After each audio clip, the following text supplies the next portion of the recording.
Ladies and gentlemen, esteemed scholars and curious minds alike, gather round as we venture into the historical narrative that is both profound in its simplicity and immense in its implications.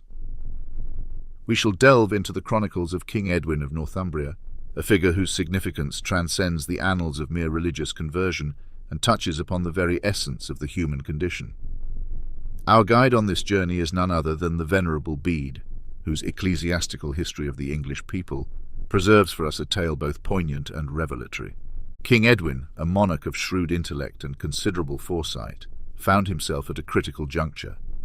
His reign was marked by the need to navigate not only the temporal concerns of governance and war, but also the profound existential questions posed by the advent of Christian missionaries.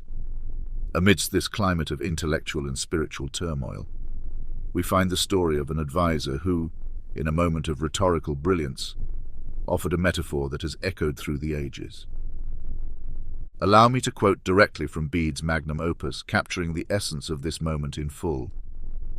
"The present life of man upon earth, O King, seems to me, in comparison with that time which is unknown to us, like to the swift flight of a sparrow through the mead hall where you sit at supper in winter with your commanders and ministers, and a good fire in the midst. The sparrow flies in at one door, and immediately out at another. While he is inside, he is safe from the wintry storm, but after a short space of fair weather, he immediately vanishes out of your sight, passing from winter to winter again. So this life of man appears for a short space, but of what went before or what is to follow, we are utterly ignorant." Here we see encapsulated in a few sentences the transient nature of human existence. The sparrow, a humble bird, finds itself momentarily enveloped in the warmth and light of the hall, a brief interlude of safety and comfort amid the relentless harshness of winter. This flight, ephemeral and poignant, mirrors our own lives, short glimpses of light and warmth amidst the vast expanse of the unknown. The advisor's metaphor is not merely an observation about life and death, but an invitation to ponder the deeper questions of existence. What lies beyond the brief respite we call life? What, if anything, follows? These are the questions that have haunted humanity since time immemorial. The advisor's words to King Edwin are as much about the search for meaning as they are about the contemplation of mortality. But let us not be deceived into thinking that this moment was purely philosophical or spiritual. There were substantial political pressures at play, pressures that bore down upon Edwin with the weight of history itself. The decision to convert to Christianity was not merely a matter of personal belief or existential curiosity. It was a strategic move in the high-stakes game of power and influence. Northumbria, under Edwin's rule, was surrounded by burgeoning Christian kingdoms. To remain steadfast in paganism was to risk isolation, to position oneself as an outsider in a rapidly Christianizing landscape. Conversion offered not only the promise of eternal life, but also tangible political benefits, alliances with powerful neighbors, the favor of influential Christian leaders, and the unification of his own realm under a single, cohesive belief system. In this light, the advisor's metaphor serves a dual purpose.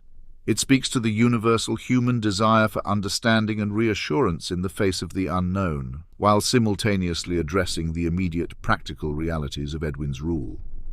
The bird's fleeting flight through the hall is not just a reflection on the brevity of life, but a commentary on the fleeting nature of political power and the necessity of aligning oneself with the prevailing winds of change. King Edwin, ever the astute ruler, would have recognized these layers of meaning. His decision to embrace Christianity was a calculated one, driven by the intertwined threads of spiritual inquiry and political necessity. It was a choice that would reshape his kingdom, aligning it with the broader currents of European history and securing its place in the emerging Christian order. Yet the significance of this moment extends far beyond the confines of Edwin's court.